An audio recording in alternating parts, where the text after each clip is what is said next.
Salam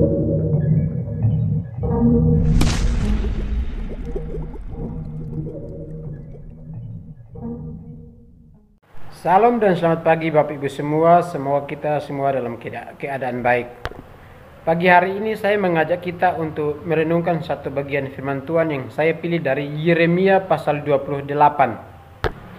Di dalam Yeremia pasal 28 ini terdapat dua nabi. Yang satunya adalah nabi sejati, yaitu Yeremia, yang kepada Yeremia Tuhan berfirman kepadanya. Lalu nabi yang satunya bernama Hananya mengklaim diri mendengar suara Tuhan, padahal Tuhan tidak berbicara kepadanya.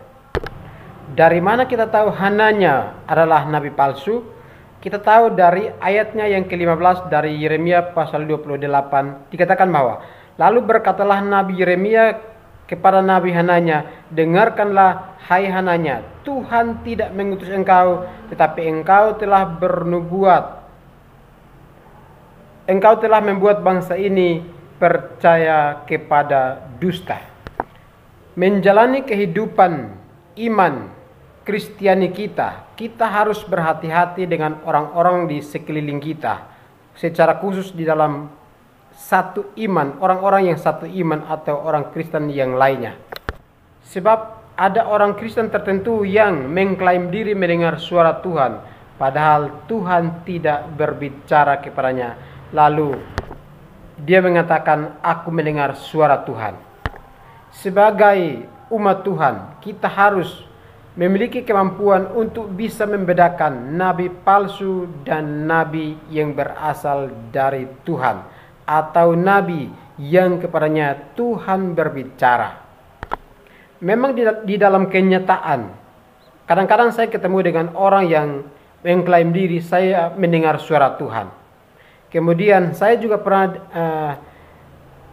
dikasih tahu bahwa saya mendengar suara Tuhan untukmu Pak Deki.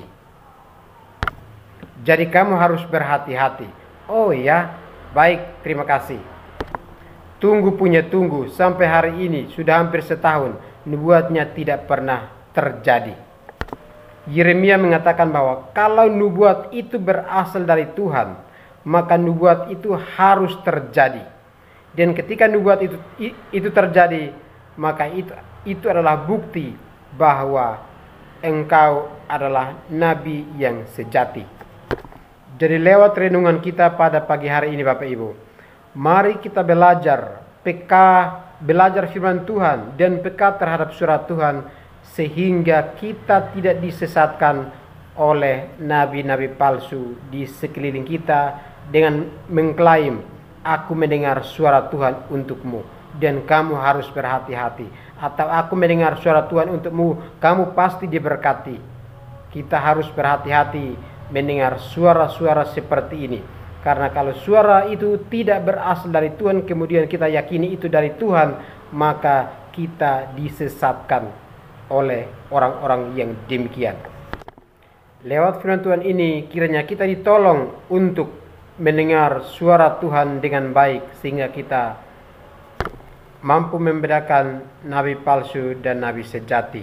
Kita bisa mampu mendengar suara Tuhan, sekalipun memang suara Tuhan itu kita tidak bisa mendengar secara langsung, tetapi Tuhan berbicara dengan pelbagai cara bagi setiap orang percaya. Pada akhirnya Hananya mati di hukum Tuhan karena menyampaikan suara palsu bahwa dia mendengar suara Tuhan. Itulah hukuman Tuhan kepada Hananya. Demikianlah firman Tuhan bagi kita semua Bapak Ibu. Kiranya kita ditolong oleh Tuhan untuk makin mengerti firman-Nya dalam kehidupan kita. Tuhan Yesus memberkati kita sekalian. Shalom.